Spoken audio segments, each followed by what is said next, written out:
With The Bachelorette just days away from returning and bringing us a season that promises to be double the Bachelorette fun, it was about time to take a look at the best seasons of The Bachelorette and rank them. Now, since there are only 15 seasons, this list is just going to be a top 8. No honorable mentions, just 8 based off my opinion, which can naturally change over time. Come the end of the year, Claire's season could be number 1 for all we know. I doubt it, but hey, we'll see. And I guess I'm saying this because my list of top 8 Bachelor seasons has changed as well, primarily because I've always held a fondness for Colton's season because it was the first season I covered on YouTube. That's changed, however, with all of the horrible information that's come out about the restraining order Cassie filed against him, which was approved by a judge after the anonymous harassing texts he sent her and the tracking device he put in her car.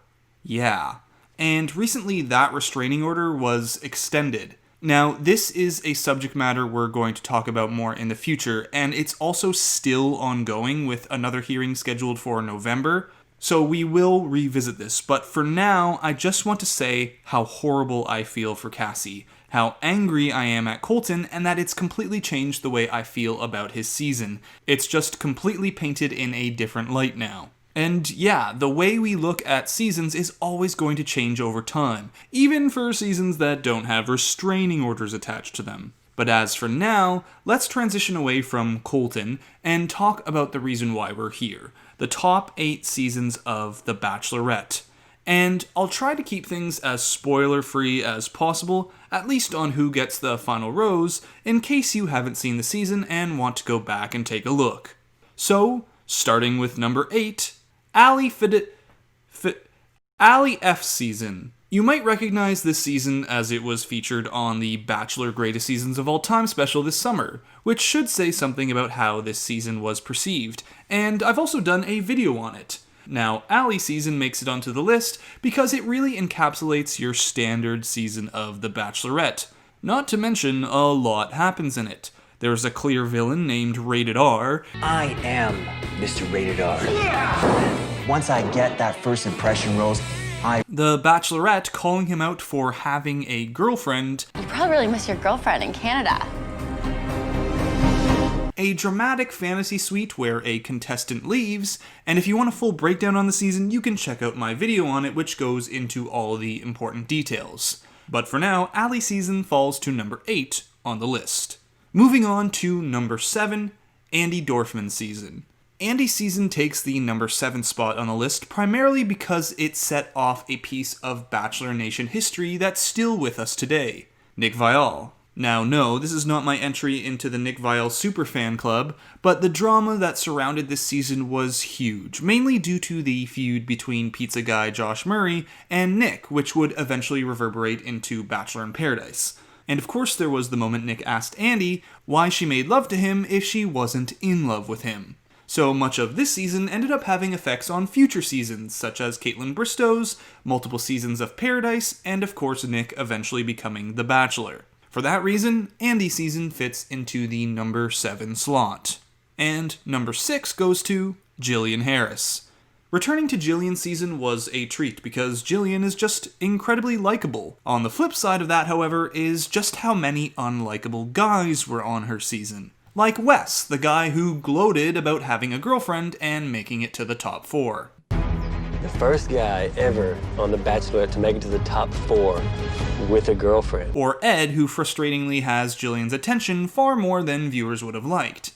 And of course, there's Jake Pavelka, who would become one of the most infamous bachelors in franchise history. Now, this season is also accompanied by some strange formatting. For one, Jillian's hometowns had 5 men, and there's a point in the season where a contestant leaves for personal reasons and comes back a couple of episodes later. If it weren't for those reasons, and the number of contestants I disliked, this season could have ranked higher as Jillian herself comes across as very likable. Next on the list, at number 5, is Jojo Fletcher.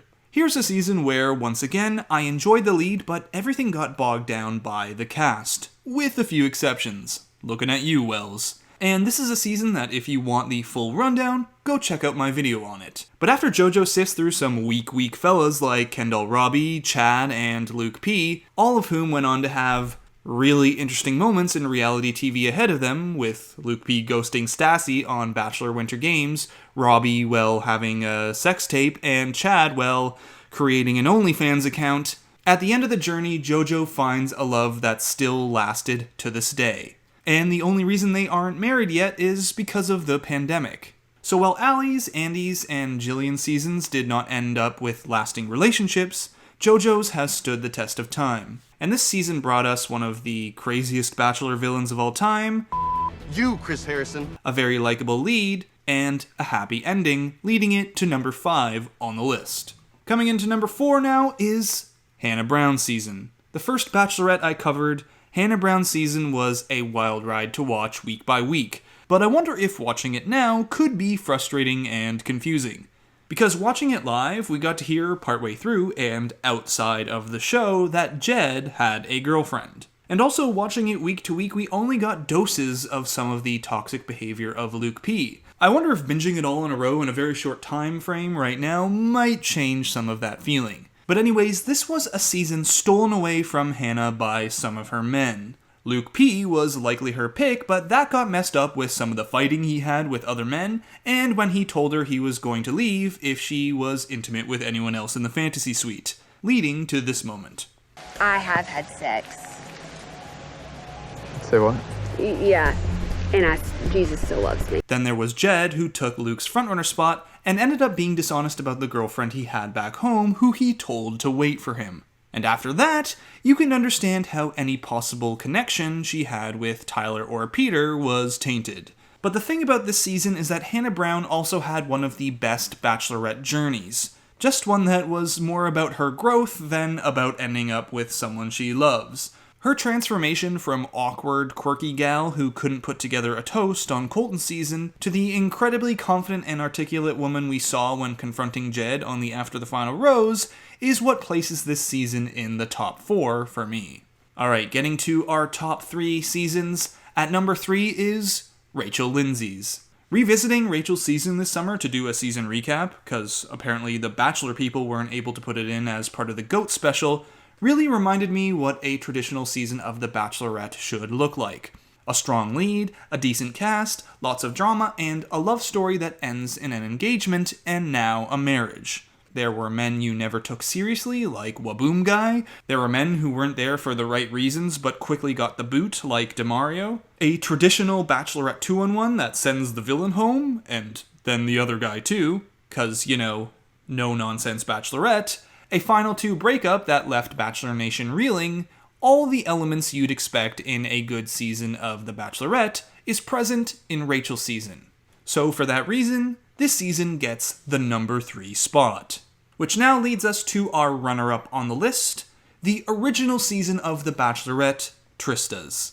The season that started it all. Dating back all the way to 2003, Trista became the very first Bachelorette and arguably the most successful one, as she and her partner, the final rose recipient of the season, are still happily married with a family. And if you're looking to revisit a season before contestants were clamoring for Instagram fame or a spot on Bachelor in Paradise, where the contestants and leads' only incentive was to find a partner, this might be what you're looking for.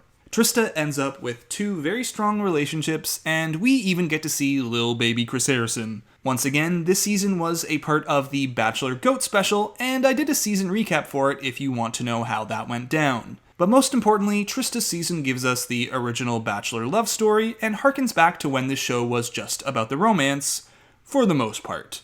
So for that reason, it gets the number 2 spot. And I know many of you would argue it deserves number 1, which is not necessarily wrong. But that spot, the number 1 season of The Bachelorette, in my opinion, falls to Kaitlyn Bristowe.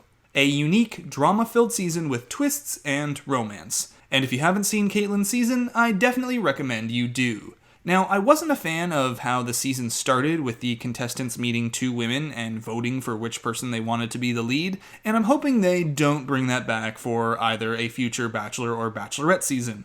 But it's easy to forgive that when afterwards you get a season where you feel like the main players are genuinely in this to find love. Now, the big story point of the season is the return of Viall, who joins the cast partway through the season in order to pursue Kaitlyn. A move that turns the show right on its head and leads to a season that's quite unconventional, including Caitlyn taking Nick back to her room before Fantasy Suite Week. And at the time, Caitlyn took a lot of heat from viewers for that, but it paved the way for bachelorettes like Hannah Brown to more openly discuss sex on the show, and I always felt that Caitlyn's decision was based on deep feelings for Nick, and not just to mess around. Now, the season's winner and Caitlyn didn't quite last, but it did eventually lead to Caitlyn and Jason meeting, which, I mean, come on, that engagement announcement is due any day now. And of course, we currently have Caitlyn on Dancing with the Stars. So, if you want to watch a season filled with great drama, recognizable cast members from Bachelor Nation, a weird bromance, villains, and main players that seem real, check out Caitlyn Bristow's season. Or if you don't want to do that, yep, you guessed it, there's a 10-minute season recap on my channel. And there you have it, my list of top 8 Bachelorette seasons to date. I hope you enjoyed the video, and be sure to like and subscribe if you did, and let me know your favorite seasons in the comment section below. Now, we have a new season airing, hopefully on Tuesday, as long as LeBron James can close out the NBA Finals on Sunday. So until next video, Bachelor Fantake out. You think this is all like fun and games? This is my life. This is my life. And you're gonna sit here and you're gonna try and make me look like a bitch. You, Chris Harrison.